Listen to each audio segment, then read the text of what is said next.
Good morning student. हम पिछली कालखंड में पढ़ रहे थे संगठन प्रक्रिया के चरण, जिसके अंतर्गत हमने आवश्यक कदम या चरण के अंतर्गत 6 स्टेप को जाना, ठीक है ना, जिसमें उद्देश्यों तथा कार्य विभाजन को परिभाषित करना, क्रियाओं का सामूहिकीकरण करना, कार्य निर्धारण या कार्य आवंटन है, अधिकार अंतरण या भर्रापण है, ठीक है। और साथ ही साथ हमने जाना विभिन्न क्रियाओं में समन्वय तथा रिपोर्टिंग संबंध स्थापित करना।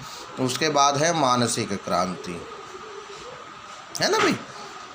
तो इन सब पर हमने बहुत ही गहन तरीके से विश्लेषण किया। अब आ जाता है संगठन ढांचा या फिर संरचना, जिसको बोला जाता है ऑर्गेनाइजेशन स्ट्रक्चर, ठीक है। वस्तुतः संगठन संरचना ढांचे का अर्थ अगर देखते हैं तो संगठन ढांचे से हमारा अभिप्राय किसी व्यावसायिक उपक्रम की समूची संगठन व्यवस्था का रूप निर्धारित करती है।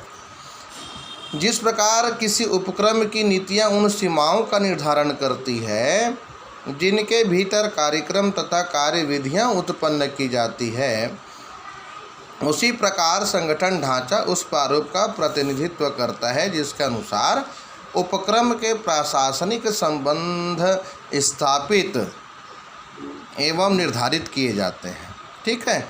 विक्सबर्ग कहता है कि संगठन ढांचे का आशय व्यक्ति और समूहों के बीच विद्यमान संबंधों का क्या करना, समायोजन, मतलब समूहों के बीच में, इनके व्यक्ति और समूहों के बीच में सामंजस्य स्थापित करना ही संगठन ढांचे का अर्थ होता है। उसके बाद आता है संगठन संरचना का महत्व। तो संगठन संरचना का महत्व में देखिएगा, प्रत्येक व्यावसायिक उपक्रम की सफलता बहुत कुछ उपयुक्त संगठन ढांचे पर निर्भर करती है। व्यावसायिक उपक्रम में संगठन संरचना उतनी ही महत्वपूर्ण मानी जाती है जितनी हड्डियां शरीर के लिए महत्वपूर्ण होती हैं। यदि संगठन संरचना दोषपूर्ण होती है तो इसका व्यावसायिक उपक्रम की कुशलता पर प्रतिकूल प्रभाव पड़ता है। यदि संगठन संरचना उपयुक्त होती है तो व्यावसायिक उपक्रम अपने निर्धारित लक्ष्यों को आसानी से प्राप्त कर सकता है, ठीक है।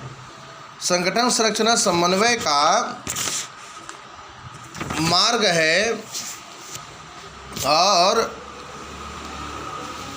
क्योंकि इसमें सुस्पष्ट रहता है कि किसी अधिकारी का किस व्यक्ति पर नियंत्रण रहेगा, किसी अधिकार अंतरित किए गए हैं, कौन सा किस अधिकारी के प्रति जवाबदेह रहेगा, किस प्रकार कर्मचारियों प्रबंधकों के बीच सौहार्दपूर्ण संबंध सुनिश्चित होंगे, आदेश की एकता, निर्देश की एकता और कर्मचारियों के प्रयासों में समन्वय स्थापित करने के लिए संगठन संरचना का बहुत महत्व रहता है। संगठन संरचना जो है प्रबंधकों तथा अन्य अधिकारियों की सुरक्षा, संतोष तथा समर्थन का एक स्रोत इस अर्थ में होती है कि उनके पद, स्थिति तथा दूसरों के साथ संबंध की गरिमा अक्षुण्ण रहती है। यदि संगठन संरचना निचली है तो बाह्य परिवेश में होने वाले बदलाव के अनुरूप क्रियाओं में परिवर्तन करने या अपनाने में सुविधा रहती है, चाहे ऐसे बदलाव टेक्नोलॉजी, बाजार, उत्पाद या प्रक्रिया से संबंधित क्यों ना हो, ठीक है। अब उसके बाद आ जाता है संगठन ढांचे को प्रभावित करने वाले तत्व। तो संगठन ढांचे को प्रभावित करने वाले तत्वों को सबसे पहले आता है संगठन के उद्देश्य, जिसमें बोलता है आर.सी. डेविस के अनुसार संगठन संरचना का बुनियादी निर्धारक जो है घटक व्यावसायिक उपक्रम के उद्देश्य होते हैं। किसी व्यावसायिक उपक्रम की संगठन संरचना का निर्धारण करते समय उसके उद्देश्यों को ध्यान में रखने का, है ना, अत्यंत आवश्यक है। और दूसरा है संगठन का आकार कैसा होना चाहिए। तो संगठन का आकार भी संगठन रचना का महत्वपूर्ण निर्धारक होता है। यदि संगठन का आकार बहुत बड़ा हो तो संरचना भी निर्धारित करते समय विकेंद्रीकरण पर विशेष ध्यान देना होगा। यदि छोटा है तो संगठन संरचना जो है केंद्रीय संगठन को भी अपनाया जा सकता है। ठीक है। कार्यों की प्रकृति है, कार्यों की प्रकृति भी संरचना को निर्धारित करने में यह महत्वपूर्ण भूमिका निभाती है। प्रबंधकीय रणनीति है ना भाई, प्रतिस्पर्धात्मक स्थिति है, कार्य क्षेत्र हैं, परिवेश जो होता है व्यवसाय का, उस पर ये गहन इफेक्ट यानी प्रभाव को छोड़ती है। टेक्नोलॉजी है, जैसे कि व्यावसायिक उपक्रम के उत्पादन क्षेत्र में प्रयुक्त टेक्नोलॉजी का भी संगठन संरचना का प्रभाव पड़ता है। बड़े पैमाने के उत्पादन के उच्च स्तर के प्रमाणीकरण तथा विशिष्टीकरण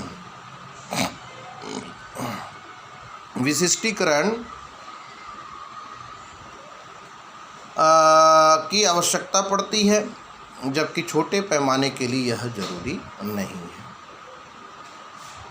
कर्मचारियों की योग्यता, देखिएगा व्यावसायिक उपक्रम में कार्यरत अधीनस्थ कर्मचारियों की योग्यता भी संगठन संरचना को प्रभावित व निर्धारित करती है। अन्य तत्व बहुत सारे हैं। नियंत्रण का विस्तार, विकास की गति, क्रियाओं का वर्गीकरण, क्रियाओं का विभागीयकरण, है ना भाई। ये तो रहा संगठन संरचना को, है ना, या फिर बोले संगठन ढांचा का संरचना। लेकिन अब जो महत्वपूर्ण चैप्टर आएंगे जैसे कि 5.11 जिसमें कार्यात्मक या क्रियात्मक संगठन, उसके बाद आएगा प्रभागी संरचना, है ना, उसके बाद आता है आपका औपचारिक तथा अनौपचारिक संगठन। ये अति महत्वपूर्ण है। ठीक है ना। तो सारे क्वेश्चन इसी से ही रिलेटेड बोर्ड में पूछे जाते हैं। ठीक है। तो हम इस चैप्टर को अच्छे तरीके से पढ़ेंगे और पढ़ने के बाद हम इसका और निष्कर्ष निकालेंगे। आज के लिए बस इतना ही। Thank you.